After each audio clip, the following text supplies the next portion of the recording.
అన్న గురువులో అంటే ఎవరిని గురువు అంటాం, లేకపోతే గురువులు ఏమన్నా టైప్స్ లాంటివి ఏమన్నా ఇన్ని రకాలుగా ఏమన్నా? రకరకాల వ్యక్తులు రకరకాలుగా చెప్పారు. భజరే గురుదైవం మానస అన్నారు. అంటే నీ నిజమైన గురువు ఎక్కడున్నాడు అంటే నీ మనసులో ఉన్నాడు. ఎట్లా ఎవరైనా ఏదైనా చెబితే అర్థం చేసుకునే సామర్థ్యం ఎవరిలో ఉంది? అది గురువు. గురువు అంటే మనిషి కాదని చాలాసార్లు అనుకున్నాం. అట్లాగే ఒకటే గురువు అన్నది కూడా అబద్ధం. ప్రతి మనిషికి కొన్ని వేల మంది గురువులు ఉంటారు తన జీవితకాలంలో. ఈ జీవితాన్ని నిజంగా అర్థం చేసుకున్నవాడు గుర్తిస్తాడు గురువు సమస్తము ఉందని. ఎట్లా నీకు చిన్నప్పుడు అన్నం తినిపించిన వాళ్ళు, లేదా ఎలా సైకిల్ దొక్కాలో నేర్పించిన వాడు, అట్లాగే ఎలా రాయాలో చెప్పినవాడు, నీ అక్షర దోషాలు సరిచేసినవాడు, నీ యొక్క భావదోషాలు సరిచేసినవాడు, నీ వ్యవహార దోషాలు సరిచేసినవాడు, ఎలా బట్టలు వేసుకోవాలో చెప్పినవాడు, ఏ ఉద్యోగం మంచిదో చెప్పినవాడు, రకరకాల వ్యక్తులు. వీళ్ళంతా గురువులే, కానీ మనం వాళ్ళని ఫ్రెండ్స్ అంటున్నాం, శ్రేయోభిలాషులు అంటున్నాం. అట్లా కాకుండా సరిగ్గా చూస్తే ఎక్కడెక్కడ నువ్వు ఇబ్బంది పడుతున్నావో ఆ ఇబ్బందిని తొలగించే వాళ్ళంతా గురువులే. ఒకటి పాయింట్లో అక్కడ ఎగ్జాంపుల్ నాకు అడ్రస్ చెప్పాడు, చాలా అవస్థ పడుతున్నా, ఎవరో వచ్చి నీకు ఇదిగా ఇట్లా వెళ్తే వచ్చేస్తుందండి, గురువు వచ్చాడు నీ లైఫ్లోకి. అయితే మనం దాన్ని టేకన్ ఫర్ గ్రాంటెడ్గా తీసుకుంటాం. ఏదో అడ్రస్ చెప్తే చెప్పాడు అంతోడు కానీ గురువు అంటమా? ఎందుకంటే గురువు అంటే నీకు ఒక పెద్ద నిర్వచనం పాడైంది. దాని నుంచి ఫస్ట్ బయటపడాలి. సో ఇప్పుడు మరి ఆధ్యాత్మిక జగత్తులో మాస్టర్ లేకపోతే గురువు లేకపోతే ఇట్లాంటి కాంటెక్స్ట్ ఎక్కడ చెప్తున్నారు? ఇంతకుముందు మనం చెప్పుకున్నవన్నీ కూడా పాక్షికమైన సందేహాలకి, తాత్కాలిక సందేహాలకి తాత్కాలిక జవాబులు. అందుకని దానికి మనం వాల్యూ ఇవ్వట్లేదు. సో శాశ్వతమైన ప్రశ్నకి శాశ్వతమైన జవాబు ఇచ్చేవాడు నిజ గురువు అని చెప్తున్నాడు. అందుకని అందరూ గురువులే, కానీ ప్రపంచంలో బతకడం కోసం, రకరకాల కార్యక్రమాలు చేయడం కోసం మన లైఫ్లో చాలామంది గురువులు వస్తారు. వాటిని గుర్తించడం మొదటి పని. Respect everybody. ఆ తర్వాత రెండవది ఏమిటి? నీ జీవితంలో అత్యంత ముఖ్యమైన అన్వేషణలు ఉన్నాయి. అసలు నేను నిరంతరం సచ్చిదానందంగా ఉండాలంటే ఏం చేయాలంటే, ఇది అడ్రస్ అడిగినంత సులువు కాదు. అసలు ఆ విషయం తెలిసిన వాడితే చెబుతాడు. అందుకని అప్పుడు అన్వేషణ స్టార్ట్ అయింది. ప్రశ్నకి జవాబులు అనంతంగా దొరుకుతాయి నీకు. సార్ బియ్యం ఎక్కడ దొరుకుతాయండి? ఎవరైనా చెప్తారా లేదా? ఇప్పుడు ఇదే బియ్యానికి సంబంధించిన ప్రశ్న అడిగితే కొంచెం తక్కువ మంది చెప్పేది అడుగుతా చూడు. బియ్యం ఎక్కువ దిగుబడి రావాలంటే ఏం చేయాలండి? ఇప్పుడు అన్వేషించాలి. ప్రశ్న బియ్యానిదే, కానీ మామూలు ప్రశ్నలు ఉన్నాయి, కొన్ని అన్వేషణాత్మకమైన ప్రశ్నలు ఉన్నాయి. అందులో ఎంక్వైరీ ఉంటుంది, జనరల్ కాదు అది. ఇప్పుడు ఈ ప్రశ్నకి అంటే బియ్యం తెలుసు కానీ ఎట్లా వండియాలంటే మాకు తెలియదు, మాకు వ్యవసాయం లేదు రా అని. మరి ఎవరు అంటే ఇక్కడ పక్కన పల్లెటూరులో మస్తు బియ్యం పండిస్తాడు, ఆయనకు అడుగు. ఇప్పుడు అతను వెళ్తున్నావు కదా, ఇప్పుడు ఎక్కడ పెడితే అక్కడ దొరకలేదు కాబట్టి నీకు జవాబు, అతను నువ్వు నమస్కరిస్తావా లేదా? అట్లా కాకుండా అతను వెతకగా అతని దగ్గరికి వెళ్ళావు, అతని దగ్గరికి అడిగిన తర్వాత మళ్ళీ బియ్యం గురించి ఇంకో ప్రశ్న అడుగుతా చూడు. అసలు బియ్యం గింజ చూడగానే దాని జాతి ఎట్లా గుర్తుపట్టాలండి? ఇప్పుడు చెప్పింగా ప్రశ్న బియ్యానిదే. ఫస్ట్ ప్రశ్న జనరల్, బియ్యం ఎక్కడ దొరుకుతాయి. సెకండ్ ప్రశ్న బియ్యం ఎట్లా పండియొచ్చు, ఎక్కువ బ్యాగులు. మూడవది ఎరువులు వేస్తే పండియొచ్చు. చాలా జవాబులు ఉన్నాయి. ఇప్పుడు మూలంలోకి వస్తే జవాబులు తగ్గుతాయి. జవాబులు ఇచ్చేవాడు దొరికిసావాడు. అప్పుడు ఎవరు చెప్తారు? మైథిలి లాంటిది వచ్చి అక్కడెక్కడో రాజస్థాన్లోనో సబర్మత్ అక్క అని ఉంటుంది, ఆ సబర్మత్ అక్క చాలా బియ్యం వెరైటీస్, తర్వాత బల్దేవ్ సింగ్ అని పంజాబ్లో ఉన్నాడు, ఈ అక్కడ ఆయనకు కూడా తెలుసు అనుకుంటా. తర్వాత ఇక్కడ సుభాష్ పాలేకర్ గారని విన్నాను, నాకు గుర్తులేదు, విజయరామ్ గారు అనుకుంటా, అతను చేస్తున్నాడు, నాకు తెలియదు, మేబీ వాళ్ళ దగ్గర దొరకొచ్చప్ప. ఇప్పుడు వీడు నీకు దారి చూపేవాడు, వీడు గురువు కాదు. నీకు ప్రశ్నకు సమాధానం ఇచ్చినవాడే గురువు, మిగతా వాళ్ళంతా సహాయకారులు, శ్రేయోభిలాషులు. ఇప్పుడు నువ్వు అన్వేషిస్తావా లేదా? తీరా పోతే కారెక్కి బస్సు ఎక్కి అట్లా పోతే ఆ అక్క లేదనుకో, ఆ ఊర్లో 1000 మంది ఉన్నప్పటికీ నువ్వు ఎవరిని అడగవా ప్రశ్న. ఆమె జవాబిస్తుంది, నీకు రూఢి అయింది. కూర్చున్నావు, ఏమ్మా వచ్చావు అంటే ఇట్లా ఒక చిన్న ప్రశ్న, నేను 2 రోజులు బిజీగా ఉన్నావు, ఉంటావు, ఉండు, పడుకో, ఉంటావు. అట్లా ప్రశ్న యొక్క తీవ్రత మారుతున్న కొద్దీ ప్రశ్నకి జవాబులు చెప్పే వాళ్ళ సంఖ్య ఘోరంగా తగ్గుతుంటుంది. అక్కడ వచ్చాడు నిజంగా రెస్పెక్ట్. ఇప్పుడు నువ్వు అడిగిన ప్రశ్నకి ఎలా గుర్తుపట్టవచ్చు అంటే, అసలు నీకేం తెలుసు చెప్పు ఫస్ట్. మూలం తెలిసిన వాడు నిన్ను పరిచయం చేస్తాడు. ఇప్పుడు వాడు ఎక్కడెక్కడో పరిచయం అయ్యి అక్కడికి వచ్చాడు. పనిలో ఉన్నావా లేకపోతే మళ్ళీ వస్తావా? ఉంటావా వారం రోజులు? ఉంటానండి. సరే సరే అలాగే.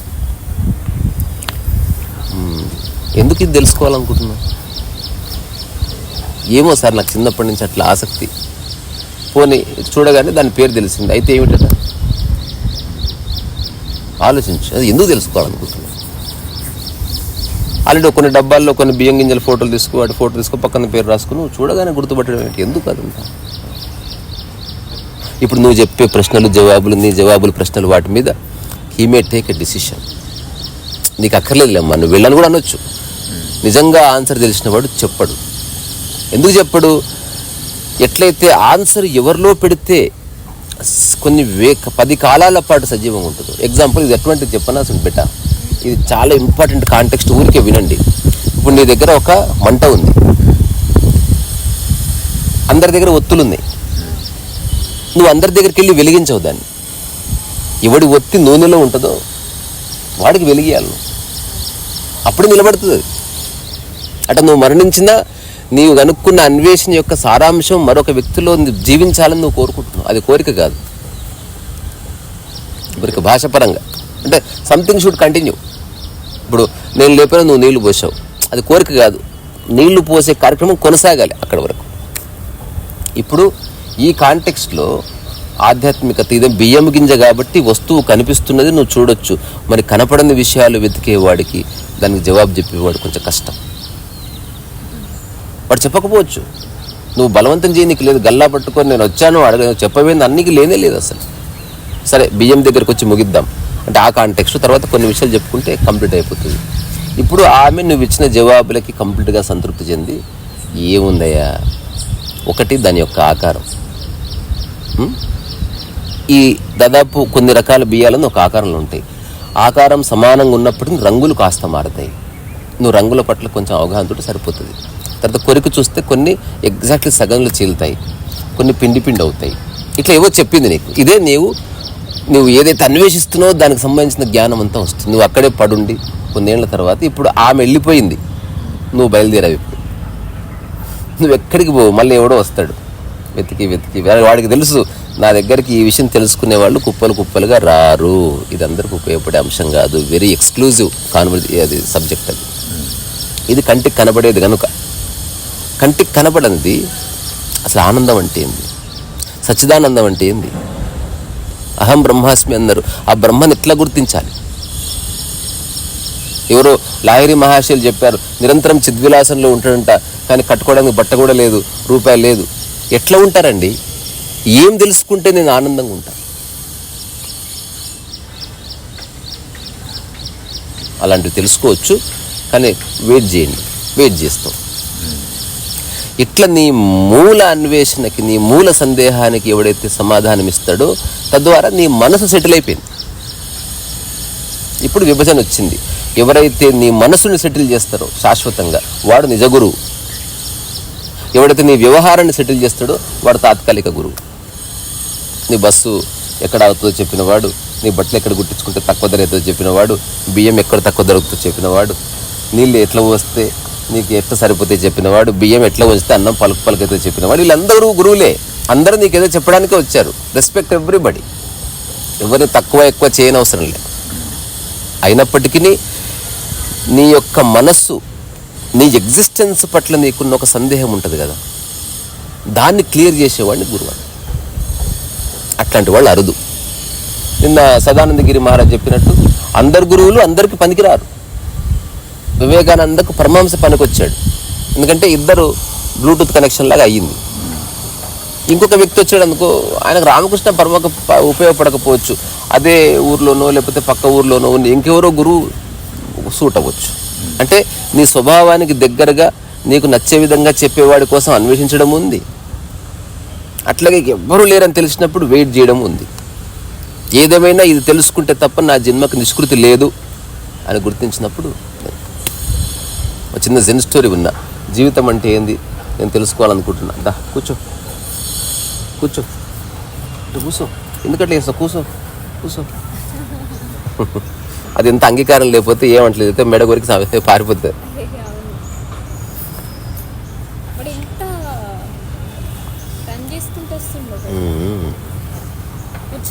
కూర్చుంటుంది, పడుకుంటుంది హాయిగా. నువ్వు కూడా విను. ఒక జెన్ మాస్టర్ దగ్గరికి వెళ్ళి నా జీవితాన్ని అన్వేషించాలనుకుంటున్న, జీవితానికి సంబంధించిన అన్ని ప్రశ్నలకు జవాబులు అక్కడ దొరుకుతాయంట అని తెలుసుకున్న వ్యక్తి ఒక జెన్ మాస్టర్ దగ్గరికి ఆ ఆశ్రమానికి వెళ్ళాడు. జెన్లో ఒక 2 ట్రెడిషన్స్ ఉన్నాయి. అందులో సోటో ట్రెడిషన్ ఒక ట్రెడిషన్ ఉంది. ఆ ట్రెడిషన్లో ఏమిటి, నువ్వు లోపలికి వెళ్ళగానే నీకు పర్మిషన్ ఉండదు. ఆశ్రమంలో 100 మంది ఉండొచ్చు, నీకు తెలియదు. అందరూ సైలెన్స్గానే ఉన్నారు, గుసగుసలు ఆడుతున్నారు. ఎవరికి వ్యక్తిగత వ్యవహారాలు లేవు. అందరూ జీవితాన్ని అన్వేషించడానికి వచ్చారు. ఒక్క అనవసరమైన కాన్వర్జేషన్ లేదు. ఓకే. ఆ తర్వాత బయట ఎంట్రన్స్ దగ్గర ఒక కూర్చో ఎంట్రన్స్ దగ్గర ఒక గంట ఉంటుంది. ఆ గంట టంగని మోగించాలి. మోగించి ఆడ కూర్చోవాలి. ఆడ రిసెప్షనిస్ట్ ఎవరు లేడు. స్టిల్ ఇట్ ఈజ్ ఇప్పటికీ నడుస్తుంది. అది ఇదేం కథ కాదు. ఇప్పుడు అవసరం ఎవరిది, మనది, వెళ్ళిన వాడిది. అందుకని గంట మోగించి వెయిట్ చేయాలి. ఇప్పుడు ఈ వెంటనే రావచ్చు, ఒక రోజు తర్వాత రావచ్చు, 2 రోజుల తర్వాత రావచ్చు. నువ్వు ఎవరి మీద కోపపడడానికి లేదు. యూ హ్యావ్ టు వెయిట్, లేదా గో. చూడు ఎంత బాగుంది. రమణ మహర్షి అట్లాగే ఆపరేట్ చేసేవాడు. నువ్వు వచ్చినంత మాత్రమే జవాబు ఇచ్చేవాడు కాదు. నువ్వు అడిగితే చాలా జవాబు. అసలు మీకు తెలుసా తెలీదా? తెలియదు. పో పో పో. వాడు తిరిగి మళ్ళీ అక్కడికి రావాల్సిందే. మా గురువుగారి గురించి కూడా వచ్చిన సంఘటన విన్నా నేను. కింద నిలబడి స్మోక్ చేస్తున్నాడంట. ఒక ఆవిడ వచ్చింది, ఇక్కడ వైలిన్ నేర్పిస్తారంట. ఉన్నారా సార్ పైన? ఉంటారు పైన ఇన్స్టిట్యూట్ వెళ్ళండి. ఆయన్నే ఊపుతున్నాడు. వెళ్ళిపోయిన తర్వాత హాఫ్ అన్ అవర్ సార్ వస్తారు, కిందకి వెళ్ళారు, వెయిట్ చేయడంతో పిల్లలందరూ చెప్పారు. కింద కూర్చున్న తర్వాత సార్ పైకి వచ్చారు. మీరా సిగరెట్ తాగే వాళ్ళతో నేర్చుకున్నాను. అప్పుడు చెప్పాయంట, తిరిగి ఇక్కడికి రావాల్సిందే. ఒకవేళ నువ్వు నిజంగా వైలిన్ నేర్చుకోవాలనుకుంటే పో అన్నారు.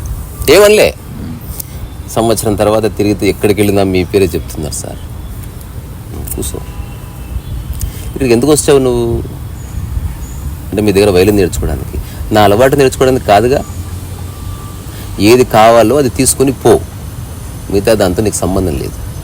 అట్లాగే నేను నీకు ఏది ఇవ్వాలో అదే ఇస్తాను, మిగతా విషయాలతో నాకు సంబంధం లేదు. ఇది ఓకే అయితే కాళ్ళు మొక్కి జాయిన్గా, లేకపోతే పో. తెలిసిన వాడు నిండుగా ఉంటాడు. వాడికి అంతే ఎంత లేకపోతే ఎంత.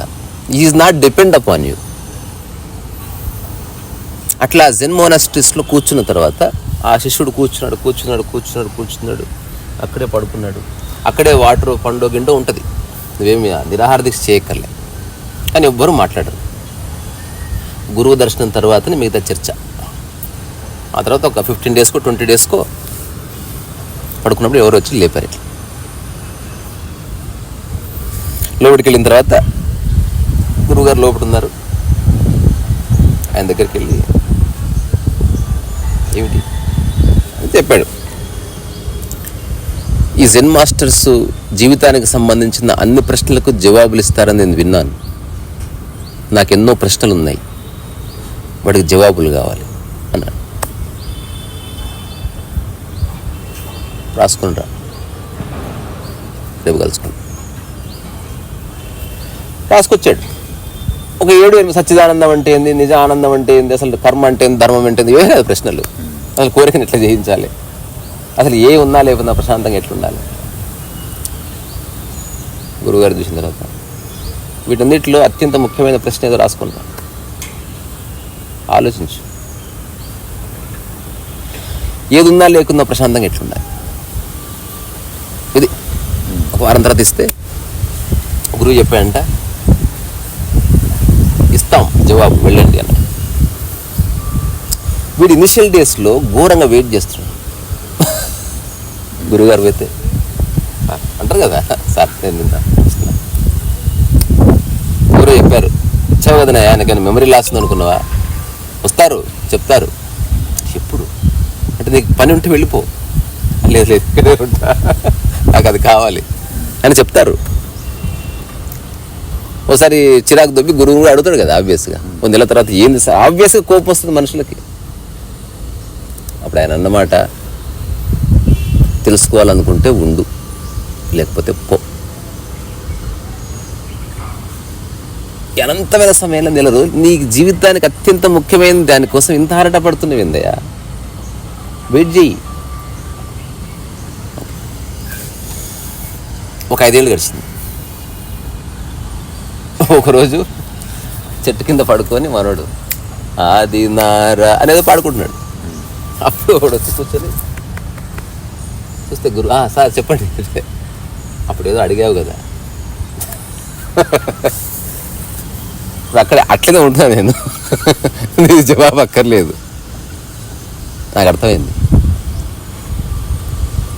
ఏమర్థమైందో నాకు వచ్చి చెప్పు. ఉత్తగా అర్థమైందన్నంత మాత్రం కుదరదు. ఇప్పుడు వచ్చాడు గురువు.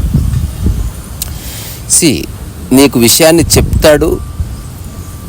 చెప్పిన 100 మందిలో ఒకటి మీద గురి కుదురుతుంది, వీడు నిజంగా విన్నాడని. వాడి టెస్ట్ కూడా చేస్తాడు గురువు. లేదు సంపూర్ణం కాదు.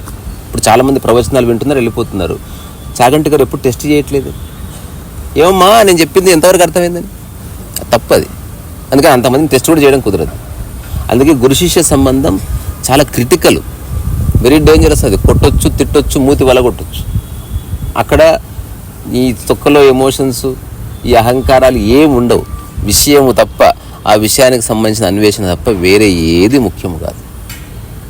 చెప్పు, ఏమి చేయకుండా ప్రశాంతంగా ఎట్లా ఉండాలని అడిగావు. దానికి జవాబు అంటే, ఫస్ట్ ఆఫ్ ఆల్ ఎక్స్పెక్టేషన్ పోయింది. మీరు వచ్చి నాకు జవాబు చెప్తారని ఎదురు చూసి చూసి చూసి చూసి మెల్లగా పనిలో పడ్డాను. ఉన్నది పూర్తిగా అనుభవించడం మొదలుపెట్టాను. నాకు ఏది తెలుసో అది ఎక్స్ప్లోర్ చేసే అవకాశం ఇక్కడ ఉన్నది. అవన్నీ చేస్తూ పోయాను. తెలియకుండా ఒక ప్రశాంతత నాలో వచ్చింది. అది ప్రశాంతత అని నీకెట్టు తెలుసు? ఇంకేదో అయ్యుండొచ్చు కదా, మత్తు అయ్యుండొచ్చు, వాటెవర్. మత్తు కాదు, పూర్తి చైతన్య అవస్థలోనే ఉన్నా. ఒక్కటండి, ప్రశ్న లేదు. నాకు ప్రశ్న అడగాలని లేదు. మేబీ దట్ ఈస్ ద ప్రశ్న పోయింది. రైట్. ఇక్కడ ఉంటావా, వెళ్తావా? గురువు అడిగే ప్రతి ప్రశ్న డేంజరస్సే. అన్కాన్షియస్ చెప్పడానికి లేదు. ఫ్రెండ్స్ మాట్లాడుకునే కాన్వర్సేషన్స్ కావు. చాలామంది అనుకుంటారు అవగాహన లేనివాడు ఇదేం పెద్ద ప్రశ్న కాదు. సరైన వ్యక్తి చిన్న ప్రశ్న అడిగినా దాంట్లో కూడా అర్థం ఉంటుంది. ఇక్కడ ఉంటావా, వెళ్తావా, ఎక్కడున్నా ఒకటి నేను అయిపోయింది. ప్రతి దాంట్లోనూ సంపూర్ణవతనే ఉంటుంది. ఒక జ్ఞాని మాట్లాడితే, ఒక అజ్ఞాని మాట్లాడితే ఒక్కటి తేడా రా టైసన్. జ్ఞాని ఏది మాట్లాడినా ప్రతి వాక్యంలో సంపూర్ణత ధ్వనిస్తుంది. ఏ పని చేసినా సంపూర్ణత ధ్వనిస్తుంది. అందులో అది కనిపిస్తుంది, దాని యొక్క లక్షణాలు కనిపిస్తాయి. అజ్ఞాని ఎంత గొప్ప పని చేసినా అది అసంపూర్ణంగానే ఉంటుంది. వాడు గంట సేపు మాట్లాడినా అది ఏం చెప్పాడో అర్థం కాలేదబ్బా అన్నట్టే ఉంటుంది. జ్ఞాని ఒకటే మాట చెప్పొచ్చు టైం లేక, but still it is complete. నిన్న సదానందగిరి మహారాజుని అడిగిన, నా బిడ్డ ఉన్నది, నిన్ను ఎవరైనా తిడితే అంటే నన్ను కాదు, నిన్ను ఎవరైనా పొగిడితే నన్ను కాదు, మరి నీవెవరంటే అన్నాడు. అంటే ఎవరు అడిగిన ప్రశ్న అది. ఇప్పుడు ఇది 2 ప్రశ్నల తర్వాత వచ్చింది అది. ఇప్పుడు నిన్ను ఎవరైనా తిడితే నేను కాదు, నన్ను కాదు, నిన్ను ఎవరైనా పొగిడితే నేను కాదు, నన్ను కాదు, మరి నీవెవరు? ఇది బ్రేక్ తర్వాత చెబుదామన్నాడు. చెప్పలే, చెప్పాడు ఎంబడే. అంటే అది అది అది మా ప్రశ్నలో ఇప్పుడు అదేమంటారు, భాషలో చెప్పే జవాబు కాదు అది. ఎట్లా చెప్తావు నువ్వెవరు? అలాంటి ప్రశ్నలు ఎందరో వేసింటారు, జవాబులు ఉంటాయి. కానీ సందర్భానికి తగ్గట్టు, వ్యక్తికి తగ్గట్టు కూడా జవాబు ఇవ్వవలసి వస్తుంది. అది గురువు లక్షణం. ఒక మిషన్ అందరికి ఒకలా జవాబిస్తుంది. మనిషి వ్యక్తికి జవాబు మారుస్తాడు, మూలం మారదు. ఓ గంభీరమైన వ్యక్తి వస్తే సత్యమే చెప్తాడు గంభీరంగా. ఓ చిన్నపిల్లవాడు సత్యమే చెప్తాడు ఆడుతూ పాడుతూ. ఓ గృహిణి వస్తే సంసారాన్ని జోడి సత్యం చెప్తాడు. వాడు సత్యమే చెప్తున్నాడు. కానీ అందుకే ఈ ఓషో లాంటి వాళ్ళు, కృష్ణమూర్తి లాంటి ఎంత మాట్లాడారు అనుకుంటున్నాం. ఫర్ ఎగ్జాంపుల్ ఇప్పుడు నేను కూడా అనుకో, ఇంత వాంగ్మయం ఉంది, ఎక్కువ ఏ విషయం మారతలేదు, అక్కడికి వస్తుంది లాస్ట్కు. నీ మనసుని పక్క వాళ్ళ నుంచి తప్పించి నీ మీదికి లాక్కో, అయిపోయింది మ్యాటర్. ఇంక పోలిక వద్దన్నా ఇదే. ఒకవేళ ఉన్నవనుకో మనుషులతో, వాళ్ళతో సామరస్యంగా ఉండు, మళ్ళీ అదే అక్కడికి వచ్చింది. ఎవరి మీద అభిప్రాయాలు పెట్టుకోకు, మళ్ళీ అదే. నిష్కామకర్మ చేయి. నిష్కామకర్మ అంటే ఇప్పుడు నేను చెప్పులు చెట్లు అంటున్నా, నిష్కామకర్మ దాని అర్థం ఏంది? నీ మీద నా మనసు లేదనే కదా, నా మనసు ఇక్కడికి వచ్చిందనే కదా. ఎట్లా చెప్పినా అదే ఉన్నది. పట్టుకునేవాడు కీలకం పట్టుకుంటాడు, మిగతా వాడు భాష్యంలో కొట్టుకుపోతాడు. అందుకని సారాంశం ఏమిటి అంటే, నిజ గురువు ఎవడు అంటే నిజంగా నీ మూల సందేహాన్ని నివృత్తి చేసేవాడు. వాళ్ళు అరుదు. ఒకడే గురువు అందరికీ పనికిరాడు, ఒక్కొక్కరికి ఒక్కొక్క గురువు నచ్చుతాడు, అంటే కుదురుతుంది ఏకాత్మ భావన. రెండవది, నువ్వు అడగగానే గురువు చెప్పాలని నియమం లేదు, because it is not business. గురువుకు నచ్చకపోతే చెప్పడు, నువ్వు ఏమనుకున్నా చెప్పడు. గురువు గురించి 100 అబద్ధాలు చెప్పినా వాడు వేస్ట్ ఫెలో, వాడికి తెలియదన్నా గురువు అస్సలు పట్టించుకోడు. ఎందుకంటే తన పట్ల తనకి ఏ వైఖరి లేదు, తానెవరో తనకు తెలుసు. నుంచో వచ్చి తనకు ఏదో తెలుసుకోవాలని మీకోసం అంత వెయిట్ చేస్తుంది. నిజంగా తెలుసుకోవాలనుకున్నప్పుడు దాని యొక్క గురుదక్షిణ ఓపికనే. ఇప్పుడు మారిపోయింది గురుదక్షిణలు. నిజమైన గురుదక్షిణ జస్ట్ వెయిట్ బాస్. ఇక్కడ ఎవడు నీ బానిసలు లేరు. ఇప్పుడు నీకు వచ్చిందే ఆవేశం, మాకు రావద్దా? బానిసని కాదు అక్కడ, అంటే ఎంత దూరం నుంచి ఉండొచ్చు. అర్థమైందిరా. ఇప్పుడు నువ్వు 9 o'clock పోయి భోజనం పెట్టమన్నావు హోటల్లో, మాకు 1:30కే పెడతాం. ఇప్పుడు ఏమిటి? నీ ఆకలి మాకు ముఖ్యం కాదు, నీకు ముఖ్యం. అట్లనే గురువు చెప్పనట్లే నువ్వు అడిగినప్పుడే ఎందుకు చెప్తాను, నీ క్షేత్రం డెవలప్ అయితే చెప్తా అంటాడు. ఉదాహరణకి 6 ఏళ్ల పాప డాడీ నాకు పెళ్లి చేయి అంటే ఎందుకు చేస్తలేరు? పెళ్లికి ఉపయోగపడే క్షేత్రం లేనప్పుడు ఎట్లా చేస్తావు? కుదరదు. ఇప్పుడు నాకు బిజినెస్ చేయాలనుకుంటున్నా అని ఒక 6 ఏళ్ల బాబు వచ్చాడు అనుకో, వాడికి చెప్పరు. ఎందుకంటే బిజినెస్ని అర్థం చేసుకుని ఒక మానసిక క్షేత్రం లేని వాడికి నువ్వు ఎన్ని బిజినెస్ టిప్స్ చెప్పినా అవన్నీ పొలిగిపోతాయి. అందుకని వచ్చిన వాడు అడిగినంత మాత్రాన వాళ్ళలో పాత్రత ఉంటుందని కాదు. అట్లా కుదరదు. అంటే అది అహంకారపు చేస్తాను, అడుగుతాను నువ్వు చెప్పా, అది ఇంటర్వ్యూ కాదు. రెండోది, నీ మీద అతను ఆధారపడలేడు కదా. నీ దగ్గర ఉన్నది ఒకటే ఆప్షన్, ఓపిక, నమస్కారం, రెండే. అతను జవాబు చెప్పిన తర్వాత నచ్చకపోతే పో. కానీ నువ్వు నిజమైన గురువు నిన్ను నిజంగా వెయిట్ చేయిస్తాడు, కానీ శాశ్వతంగా వెయిట్ చేయనీయడు, వస్తాడు. అతని పనే నిన్ను లిబరేట్ చేయడం.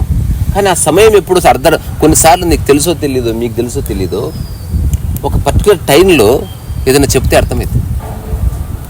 ఎగ్జాంపుల్, నువ్వు గొడవ పడుతుంది, ఈవిడ గొడవ పడుతున్నావు, ఆమె గొడవ పడుతుంది. ఇప్పుడు నేను మంచి భాషను చెప్పినా వినవు నువ్వు. ఒక్క పావు గంట తర్వాత వచ్చి ఒక్క మాట చెప్తే ఎక్కుతుంది. సో ప్రతిదానికి ఒక సమయం ఉన్నది. ఊరికే చెప్పినంత మాత్రమే ఎక్కదు. ఇప్పుడు నువ్వు ఏదైనా చెప్తున్నావు, ఆమె అరుస్తుంది, చెప్పు అని చెప్పడానికి లేదా? ఆడ క్షేత్రమే లేదు, ఆడ స్పేసే లేదు, వినే ఉద్దేశమే లేనప్పుడు ఎట్లా చెప్తాం? నిమ్కర్లు బాబా దగ్గర ఇటువంటి సంఘటనలు చాలా. ఎప్పుడైనా చదవండి, ద మిరాకిల్ ఆఫ్ లవ్ అనే బుక్ ఉంటుంది, ఎక్సలెంట్ బుక్. లవ్ అది చాలా మిస్టీరియస్ ఉంటుంది. కొంచెం ఇప్పుడు ఆయన దగ్గర ఉన్నది ఇంగ్లీష్ శిష్యులే, అతనికి ఇంగ్లీష్ రానే రాదు. కాదు, అసలు భాషతో పనిలేని స్థితిలో తీసుకెళ్ళాడు.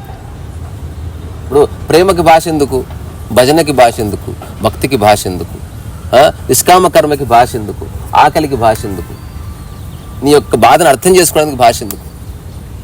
అందుకని భాష ఒక మాధ్యమమే, భాష అల్టిమేట్ ఏం కాదు. ఇప్పుడు కుక్క ఉంది, దానికి నాకు మధ్యన ఏ భాష లేదు కదా, బట్ స్టిల్ లవ్ ఎక్స్ప్రెస్ చేస్తుంది. తనకు ఏదో ఎత్తుకో అంటుంది, ఒక్కొక్కసారి నన్ను రుద్దు అంటుంది. నిన్న రాత్రి అసలు మామూలుగా సాగొట్టింది నన్ను, పోతలేదు. దానికి ఏదో పాపం ఇబ్బంది. నేను నిన్న నైట్ నీళ్ళు పోయడానికి వచ్చిన 11:30కి నైట్, దానివల్ల లేట్ అయింది. పోనిస్తలేదు, అది పట్టుకుంటుంది గట్టిగా.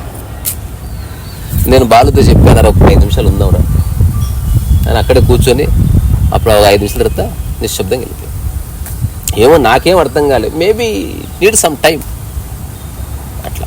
సో ఓవరాల్గా నేను చెప్పాలనుకున్నది, భక్తిది గురువే, కానీ నీ మూల సందేహాన్ని తీర్చేవాడు అరుదు. ప్రశ్నలు అనంతంగా ఉన్నాయి, వాడికి జవాబులు దొరికితే అవి కూడా గురువులే. అందుకని నిజంగా ఆత్మజ్ఞాని పాయింట్ ఆఫ్ వ్యూలో ఉన్నదంతా ఆత్మజ్ఞానులే. అజ్ఞాని పాయింట్ ఆఫ్ వ్యూలో కొందరు జ్ఞానులు ఉన్నారు, కొందరు అజ్ఞానులు ఉన్నారు, కొందరు ఆత్మజ్ఞానులు ఉన్నారు. ఇంకొక లాస్ట్ మాట చెప్తా, బిజినెస్ తెలిసిన వాడికి ప్రతి దాంట్లో బిజినెస్ కనిపిస్తుంది. Everything is business. ఎప్పుడన్నా ద రిమార్కబుల్ మెన్ అనే బుక్ చదవండి, మీకు దిమ్మ తిరిగిపోతుంది. George Gurdjieff context. ఏదన్నా ఊరు వెళ్ళాడు అనుకో, ఏది అక్కర్లే బిజినెస్కి, రూపాయి ఉండదు, అప్పటికప్పుడే మనీ క్రియేట్ చేసేవాడు. నేను అట్లా చేస్తా. ఇప్పుడు ఉదాహరణకు పూల పార్కుకి ఎక్కుతాం, బిజినెస్ చేస్తలేను, but doing something out of nothing. ఏమి లేని చోట నువ్వు ఒకటి మొదలుపెట్టి దాన్ని కొనసాగించి దానికి ఒక అర్థాన్ని, పరమార్థాన్ని ఇవ్వడం, దానికి ఒక ఫిలసాఫికల్ అట్రిబ్యూషన్ చేయడం, మెల్లమెల్లగా దానికి ఒక చిన్న ఒక ఆరా క్రియేట్ చేయడం, ఇదంతా ఒక ఆర్ట్. దానికి నువ్వు నిలబడాలి. ఇది భాషకు అతీతం. ఒక ఊరు వెళ్తే అక్కడ మొత్తం సిల్వర్ ఫాయిల్స్ ఉంటాయా, ఇట్లా ఇట్లా ముద్ద కడితే ముద్ద గట్టిగా అయితే చూడు, ఫాయిల్ సిల్వర్ పేపర్స్ ఉంటాయి. ఇట్లా ఏదైనా ప్యాక్ చేస్తారు, ఏదైనా బంగారు నగలు ప్యాక్ చేస్తారు, సిల్వర్ పేపర్ ఉంటుంది అక్కడ, ఇట్లా ముద్ద కడితే ముద్ద అవుతుంది దగ్గరగా. ఇప్పుడు మనం ఫుడ్ మీద పెడతారు చూడు, అదే అవన్నీ ఉన్నాయంట. అలా చూసి ఒకటి చెప్పాడంట, వాడు కూడా పాపం డబ్బులు లేవు, ఒక వారం నాతో పని చేస్తే నీకు ఫుడ్ పెడతానన్నాడంట. ఏం చేయాలంటే మొత్తం అవి వెండి కలర్ తర్వాత మొత్తం ఏరకరంటే మొత్తం ఏరుకొచ్చారు రష్యాలు. ఆ సిల్వర్ అంతా ముద్ద కట్టి ఈ వెదురు పిల్లలు తీసుకొచ్చి ఆ సిల్వర్కి చెక్కించాడంట పుల్లకి. ఇప్పుడు ఒక బాల్ పుల్ల ఉంది. ఇప్పటిలాగా టెక్నాలజీ లేవులే. మన ఊళ్ళలో గారడి చేసేవాళ్ళు, సర్కసులు చేసేవాళ్ళు, లేకపోతే రోడ్ల మీద బొమ్మలు వేసేవాళ్ళు ఇప్పుడు కనిపిస్తలేరు. ఒకప్పుడు ఊళ్ళలో ఏమి లేకపోతే ఆసక్తిగా చూసేవాడు ఎవడొచ్చినా కూడా. అయితే ఒక ఊరు వెళ్ళిపోయి వీడికి ముందే చెప్పాడంట, నేను చెప్పినట్టు చెయ్యి, బిజినెస్లో మోసం ఉండదు, తెలివి ఉంటుంది అంతే.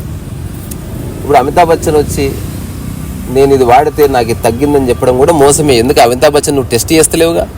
ఇప్పుడు జావేద్ అఖ్తర్ వచ్చి ఇది వాడితే నా కాళ్ళ నొప్పులు పీకినాయి అని చెప్తే ఎవడన్నా వెళ్ళి చెక్ చేస్తున్నాడు, ఏదో దుంకు గోడ మీద నా కొడక నువ్వు అంటర్ అయింది.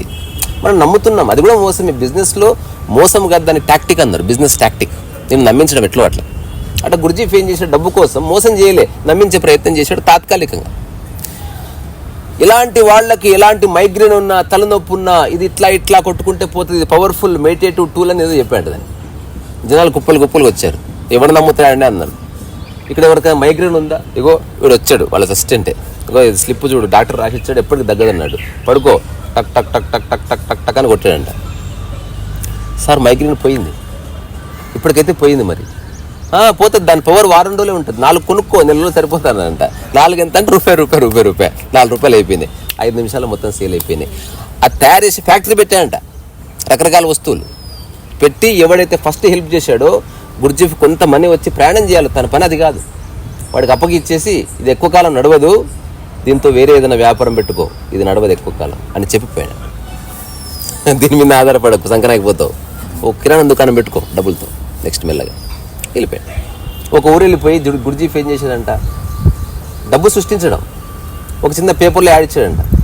ఎవడు నువ్వు దొరికావరా సార్, నాది పెంచిందా, మనకి హెల్ప్ మంచిగా మాట్లాడతాడు గుర్జీఫ్. ఇప్పుడు నువ్వు మంచిగా మాట్లాడుతావు, ఆహ్లాదకరంగా ఉన్నాయనుకో ఎవరికి డౌట్ రాదు, నువ్వు ఎవరని, నీ కులము, నీ మతం ఏందని, ఆ బ్యాంక్ బ్యాలెన్స్ అంతా ఎవరికి గుర్తురాదు. ఎందుకు, నువ్వు ఆహ్లాదకరంగా ఉన్నావు కదా.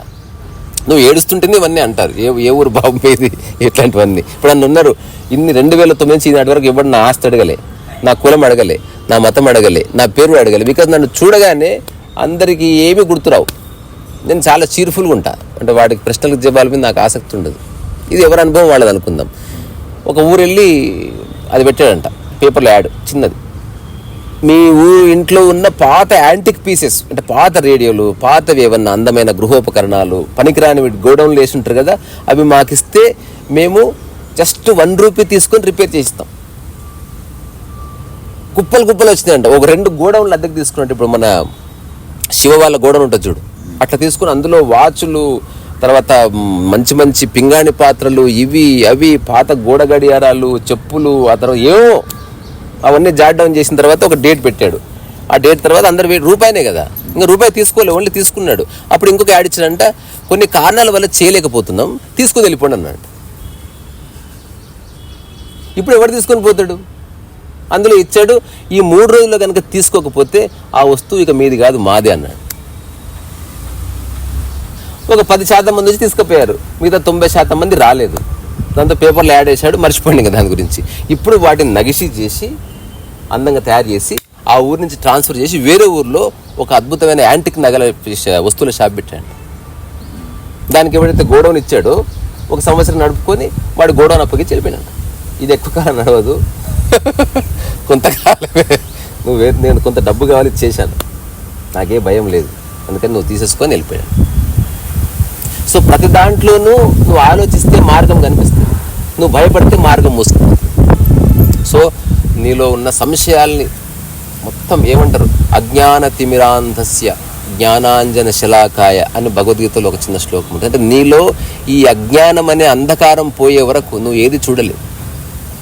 వాడి కులమైంది, వీడి కులమైంది, వాడని ఎక్కడున్నాడు, వాడు ఎక్కిరించిండు, ఇదంతా నీవు ఆగిపోతుంది. ఎవ్రీ మాట నువ్వు ఆపేసుకుంటున్నావు. నిన్ను అమ్మ నేను ఇట్లా మట్టి ఉంటే నడవను, అమ్మ చెప్పులు ఉంటే నడుస్తా, అయిపోయింది. నువ్వు every minute you are controlling, నిన్ను నువ్వు జప్తు చేసుకుంటున్నావు. ఎట్లో అట్లా చలో చలో చూద్దాంపా, ఓకే అంటే అన్నావు తీ, చలో చలో చలో, ఫుడ్డా లేదా, చలో చలో బయట పాప ఈ ఈజ్లోకి రావాలి. ఎవడో పెయింటింగ్ ఉండడానికి వచ్చాడు, చాలా వెయిట్ కొనలేదు, ఒక్కసారి నో ప్రాబ్లం మళ్ళీ కలుసుకుందాం సార్, మీ నెంబర్ ఇవ్వండి, ఇంకా ఏంటి సార్, ఈజీలోకి వచ్చేసి అనవసరం దమాక్ ఖరాబ్ చేసుకో. అట్లా ఏదేమైనా ఇది. సో గురువు ఎవరంటే ఎవరైనా కావచ్చు, కానీ ఒక్క సమయంలో నీకు తెలుస్తుంది. ఇప్పుడు ఇప్పుడు నువ్వు చేయి పైకి లేపు, దీనికి ఏ పెయిన్ లేదని నీకు తెలుస్తుందా? ఏ పెయిన్ లేదు కదా. అట్లా నీకు తెలుస్తుంది, ఇక్కడ ఏ సమస్య లేదు కదా, తెలుస్తుంది నీకే తెలుస్తుంది. ఆ స్థితిలో నువ్వు చాలా కాలం ఉంటే అందరికి తెలుస్తుంది. వీడు ఏ మస్తుంటాడు అతను అనుకుంటారు, అది తెలిసిపోతుంది. అట్లా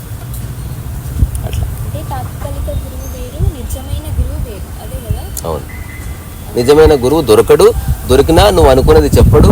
నువ్వు ఒకవేళ వెయిట్ కావాలనుకుంటే నోరు మూసుకుని వెయిట్ చేయాలి తప్ప వేరే మార్గం లేదు. అట్లా కాకుండా ఇప్పుడున్న ఆధ్యాత్మిక ఆశ్రమాల్లో నిజ గురువుకి ఆస్కారం లేదు. డబ్బులు వచ్చేసినాయి, నువ్వు డబ్బులు కడితే ఎట్లా దర్శనం దొరుకుతుందో, డబ్బులు కడితే ఏదో కడితేనో గురువుతో ఉంటావు నువ్వు. అసలు డబ్బు కానీ ట్రాన్సాక్షన్ కానీ ఉండకూడదు గురువు శిష్యుల మధ్యన, ఉందా చెడిపోతుంది.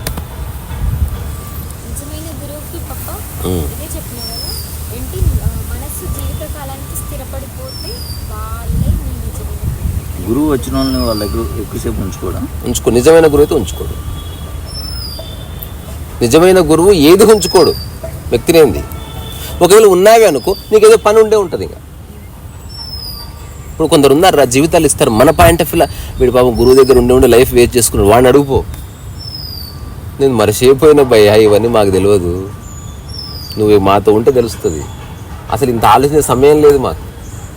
ఓ గురువు పేరు చెప్పనులే కానీ ఆయనకు ఒక పిఏ పల్ ఏమిరా కారు వచ్చిందా, ఎన్ని గంటలకు వస్తా అన్నది కారు అంటే 10 గంటలకి, టైం ఎంత అయింది, 10 గంటల రా ఇట్రా ఇంక అమ్మ అని పల్ల ఒక్క పని చక్కగా చేయవు. ఇది అక్కడ కనిపించేది. ఒకడు వచ్చాడంట, వచ్చి అన్నాడంట, అక్కడ నేను కూడా ఉన్నానంట, అది వేరే సంగతి. సార్ ఆయన తీసేసి నన్ను పెట్టుకోండి సార్ అంటే, అప్పుడు కొంచెం మీరు చేసి వాడిలాగా పని చేయాలంటే నీకు 1000 ఏళ్ళు పడుతుంది పో అన్నాడు. అంటే ఆయన కొడితే ఫీల్ కాడా అంటే, కనుక్కోపో, ఇప్పుడే కనుక్కోపో. వెళ్ళి కనుక్కున్నాడు. సార్ ఎప్పుడు కొట్టిండు? అది ఇప్పుడే కొట్టిండు. ఊరుకోండి సార్, పిచ్చి వీరంతా. ఆయనకు నేనంటే వాత్సల్యం. ఆయన దెబ్బలకు ఆయన కొట్టే దెబ్బలకి ఏమి ఉండదు, ఉత్తదే. నన్ను ఊరికే అట్లా ఉత్సాహపరుస్తాడు. ఇప్పుడు కారు రెడీగా ఉంది, వస్తాడేమిటి చూడు, రాడు, గంట అవుతుంది, మా పని మేము చేసుకుంటాం. ఇది మాదంతా ఒక రొమాన్స్ నడుస్తుంటుంది. ఇప్పుడు వేరే వాళ్ళకి అర్థమయ్యే విషయం కాదు. అదే మరి ఏం ఆశిస్తలేము. తర్వాత ఒకసారి ఇది కూడా జరిగింది. ఒక ఆమె వచ్చి వాళ్ళ కూతురుని తీసుకొచ్చింది. తీసుకొచ్చి మా బిడ్డకు పెళ్ళి అయితే లేదు. ఎవరు? ఏం చదువుకున్నావు అమ్మ? సరే పెళ్లి చేసుకుంటే ఏం చేస్తావు నువ్వు అని అడిగాడు. అంటే నాకంత జ్ఞానం లేదు సార్, మా అమ్మ నన్ను సరిగా చూసుకునే ఒక హస్బెండ్, తర్వాత ఆ హస్బెండ్కి నేను మంచి వంటగంట చేసి పెడతా. మరి ఏం దమాకైతే తినవు కదా, నీకేం బంగారం అట్లాంటి ఆశలు లేవు కదా? లేవు సార్, లేవు. I want a peaceful life. పీని పిలిచాడు, రేయ్ రా పిలుస్తాడు. సార్ మనం వెళ్ళాలి సార్, దీన్ని చేసుకోరా పెళ్ళి, లైఫ్ బాగుంటుంది. సరే సార్ మన ప్రయాణం ఉంది, ఇప్పుడే రా తీసుకురాపో దండలు తీసుకొచ్చి రాత్రికి వస్తాడు పోండి అది పంపించాలి. ఇప్పుడు బాగానే ఉన్నారు. క్లియర్ డివిజన్ అయిపోయింది. బంగారం కోరుకోవద్దు, కోరికలు కోరుకోవద్దు. కోరుకోడు అనుకో, ఈయన ఊరుకోడు కదా, పై అంత వలగొట్టాడు. అంతెందుకు, ఎవరో ఎందుకు, మా గురువు గారు అశోక్ గురుజాలే గారు ఎర్లీ మార్నింగ్ అందరూ ఆయనకు ఫోన్ చేయాలి. సార్ గుడ్ మార్నింగ్, లేచాం, వెరీ గుడ్ బేటా. ఆయనకు ఎర్లీ మార్నింగ్ 4:30 నుంచి 6:30 వరకు మిస్డ్ కాల్స్, మెసేజ్లు, మిస్డ్ కాల్, ఫోన్లే గంటన్నర సేపు. ఏం అవసరం చెప్పు, కనెక్షన్ కంటికి రెప్పలా ఏం చేస్తున్నావు అది అందరి గురువులు. ఇప్పుడు టీచర్లు చేస్తారు అట్లా, టీచర్లకు ఏం అవసరం, ఫీజు కట్టావో దొబ్బేసావో అయిపోయింది. ఇక్కడ ఫీజు గీజు కాదు, ప్రవర్తన. అందరూ చిన్న చిన్న పిల్లలు వచ్చి చెవులో ఏదో చెప్తారు. ఆయన సార్ ఒక మాట చెప్పు, ఇది ఇంపార్టెంటా, రియల్ లవ్, కన్సర్న్, రియల్ అంటే నిన్ను లిబరేట్ చేయడానికి వచ్చాడు ఆయన. అట్లా ఇప్పుడు మీ మమ్మీకి రా అంటే ఏం చేస్తున్నాడమ్మా అంటే అదే half an hour sir practice చేస్తున్నాడు. వెరీ గుడ్ పెట్టే. ఒక్కోసారి కారు వేసుకొని ఇంటికి వెళ్తాడు. ఆ టైంలో వాడు వైలిన్ ప్రాక్టీస్ చేయకుండా పడుకున్నాడే అనుకో, అందరినీ కొడతాడు పోయి. నన్ను మోసం చేస్తారా మీరు అని. డేంజరస్ ఉంటుంది. ఒకటి గుర్తుపెట్టుకోండి, మీ జీవితంలో రియల్గా లైఫ్ అర్థమైన వాడు దొరకకపోతేనే మంచిది. దొరికితే వాడు నేను 30 తిప్పలు పెడతాడు. అదంతా మంచి కోసమే. బంగారాన్ని అడ్డగోలికి కొట్టేది బంగారాన్ని అందంగా చేయడానికి. ఇంకో మా బంగారాన్ని కొట్టకుండా నువ్వు నగ చేయంటే కుదరదు. ఇంకో రాయిని కొట్టొద్దు, రాయి దైవము, కొట్టకుండా ఇందులో శ్రీకృష్ణ వారి బొమ్మ అంటే కుదరదు. పెట్టుకో.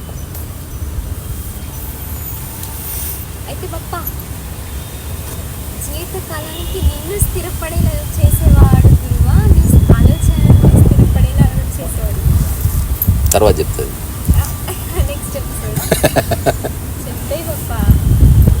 నువ్వు అడిగిన దాంట్లో క్లారిటీ కనపడలేదు.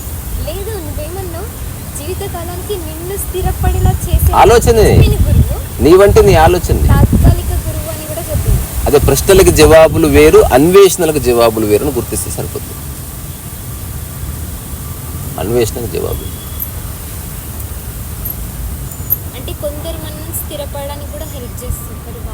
నిరంజనానంద ఎక్కడో నదీ తీరంలో ఉండేవాడంట, చిన్న గోచి పెట్టుకుని. ఒక టైంలో వచ్చిన వాళ్ళు ఏమండి ఏమి లేదంటే అంత నది కనిపిస్తలేదు అనేటువంటి పిక్చర్. అంటే జస్ట్ బంగారము, ఇల్లు అది చూస్తున్నావా నువ్వు, నది చూడట్లే. నీ దగ్గర బోర్డు ఇల్లుందిరా, మాకు నది ఉంది పో అనేటువంటి. రియల్ పర్సన్ వాడిని పట్టుకోవడం కష్టం. రియల్ పర్సన్ పట్టుకున్నాడా, నీ లైఫ్లోకి సంపద రాకపోవచ్చు, డబ్బు రాకపోవచ్చు, పేరు ప్రఖ్యాతులు రాకపోవచ్చు, కానీ ఆనందము, ఒక ప్రశాంతత, స్థితప్రజ్ఞత, పని పట్ల ఒక నిజమైన దృష్టి, ఒక సామరస్యము, సేవాభావము అట్లా పుడితే అంతే. వాడు నీకేం చెప్పాడు స్పెషల్గా. వాడు రకరకాల చోట్ల దెబ్బలు కూడా నిరంతరం అతని ఎరుకల్లో ఉంటాడు, ఎరుకల్లో ఉంచడానికి పనే అది. డ్రైవర్ క్లీనర్ లాగా, డ్రైవర్ నడుపుతుంటే క్లీనర్ మాట్లాడుతూ ఉంటాడు, నిద్రపోనీయకుండా చూస్తుంటాడు. అట్లా కళ్ళలో ఊసిపడ్డాయా, కన్నీళ్ళు వస్తున్నాయా? వస్తున్నాయి. కన్నీళ్ళు వస్తున్నాయి, ఏడుస్తున్నాడు. గ్లిజరిన్ లేని యాక్టర్ వీడు. మనం కథ ఎప్పుడు డిస్కస్ చేద్దాం, అది మనకేం సంబంధం. What ever it maybe. మేము ఎక్కడో ఆరేసిన కడ్రాయరు పోయింది, ఇప్పుడు గుర్తొచ్చింది, తెలియదు దేనికి వచ్చింది. కన్నీళ్ళ కథ ఉండదు, వాడు చెప్పాలి. ఇప్పుడు బెస్ట్ పార్ట్ ఏంది, దాన్ని చూడకుండా ఉండడం. 100% అసలు ఒక మంచి మనిషి దొరకడం అదృష్టం రా లైఫ్లో. కానీ మనం ఎప్పుడు మంచిది దొరికిన దాన్ని మళ్ళీ మన పూర్వ మనసుతోనే దాన్ని ట్రీట్ చేస్తాం. సరైన వ్యక్తి వచ్చినప్పుడు నీ పాతమైన ఉదాహరణకి ప్రధానమంత్రిని కలిస్తే నీ మనసు పక్కకి పెడతావా లేదా, కొత్త మనసుతో ఆలోచిస్తావా లేదా? అక్కడ హంబుల్గా మాట్లాడతావు, ఇట్లా ఏదైనా పెడితే ఇట్లా పెడతావు. ఇదంతా ఎందుకు వచ్చింది, అది నీవు బేసికల్లీ. మిగతావన్నీ టేకన్ ఫర్ గ్రాంటెడ్ తీసుకొని నాశనం చేసుకుంటాం. ఉందా ఛార్జింగ్? అసలు ఉంది.